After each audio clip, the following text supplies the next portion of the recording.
तभी उस बार में फोर्टिस नाम का एक गैंगस्टर अपने ग्रुप के साथ कर सारे लोग बाहर निकल भागे। दरअसल यह शहर के सबसे बड़े गुंडे हैं जो लोगों से जबरदस्ती टाइम चुराते हैं। विल का दोस्त विल को पकड़कर ले जाने लगा, लेकिन विल ने जाने से इनकार कर दिया और वहां एक कोने में छिपकर सब कुछ देख लगा। फोर्टिस उस अमीर आदमी से उसका सारा टाइम लूटने आया था। फोर्टिस उस अमीर आदमी को चैलेंज करता है कि चलो पंजा लड़ाते हैं और जो हारेगा वह अपना सारा टाइम जीतने वाले को दे देगा। ये टाइम फाइट आर्म रेसलिंग की तरह थी, जिसमें दो लोगों को एक दूसरे की कलाई, जिस भी इंसान की कलाई नीचे हो और वो टाइम उस आदमी के हाथ था जिसकी कलाई ऊपर होती थी। इस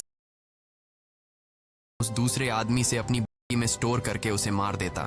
फोर्टिस उस आदमी से कहता है, क्या तुम इसके लिए तैयार हो? इस पर उस अमीर आदमी ने कहा कि मैंने बहुत ज्यादा ड्रिंक की हुई है, इसलिए मुझे कुछ टाइम चाहिए, उसके बाद मैं तुम्हारे चैलेंज के लिए तैयार हूँ। फोर्टिस कहता है कि ठीक है, ये तुम्हारी आखिरी ख्वाहिश है, जाओ, मैं तुम्हें तैयार होने के कुछ मिनट देता। फोर्टिस उसके साथ अपना एक आदमी भी भेज देता है ताकि यह भाग न सके। वो अमीर आदमी बाथरूम में आकर बहुत ज्यादा उल्टियां करने लग जाता है क्योंकि उसे काफी चढ़ गई थी। इसलिए अगर वो इस हालत में फोर्टिस से पंजा लड़ता तो इस अमीर आदमी का हारना कंफर्म था। तभी विल वहां पर आ जाता है। वो फोर्टिस के आदमी मारकर उस आदमी को अपने साथ उस जगह से और उसे फोर्टिस से बचाकर एक सेफ जगह पे ले आया। विल ने उस अमीर आदमी से कहा कि मैंने तुमसे कहा भी कि तुम्हारी जान को खतरा है, तुम जानबूझकर अपना टाइम क्यों बर्बाद कर रहे हो? वो आदमी विल को अपना नाम हेनरी बताता है और वो विल से पूछता है कि तुम्हारी उम्र कितनी है? विल ने बताया 28 साल। हेनरी ने कहा मेरी उम्र 105 साल है और अब मैं जिंदगी से थक चुका हूँ,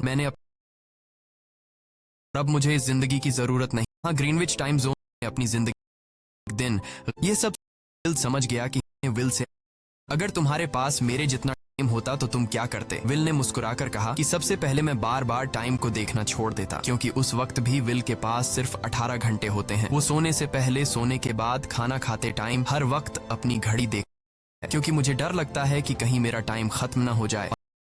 कहता के लिए बहुत ज्यादा मेहनत करती है। अगर मेरे पास तुम्हारी तरह इतना ज्यादा टाइम, एक अच्छा घर खरीदता और हम दोनों ही गुजारते। इसके बाद विल ने हेनरी से कहा आज रात हमें यहीं रुकना होगा, सुबह तक खतरा टल जाएगा, तब तुम वापस अपने घर।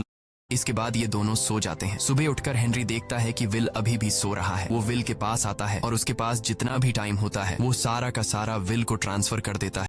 पास कुछ ही मिनट बचाकर एक ब्रिज के ऊपर जाकर विल जब नींद से जागा तो उसने देखा कि हेनरी वहां से जा चुका है। तब से जागने के में 116 साल ऐड हो चुके थे। यह देखकर उसकी आंखें खुली की खुली रह गईं। उसे लगा कि वो अभी भी नींद में है और सपना दौरान विल जिस पर लिखा था बात मत करना, समझ जाता है कि मुझे अपना सारा समय। तभी दूर एक ब्रिज के किनारे पर बैठे देखा जल्दी से हेनरी की, लेकिन अब बहुत देर हो चुकी थी क्योंकि हेनरी के पास अब बस कुछ ही सेकंड्स बचे थे और थोड़ी देर बाद वो एक झटके से मरकर ब्रिज से नीचे दुख होता है। अब विल के पास 116 साल थी और वो समझ जाता है कि अगर मैं यहाँ पर रहा तो लोग समझेंगे कि हेनरी को इसी ने मारा है।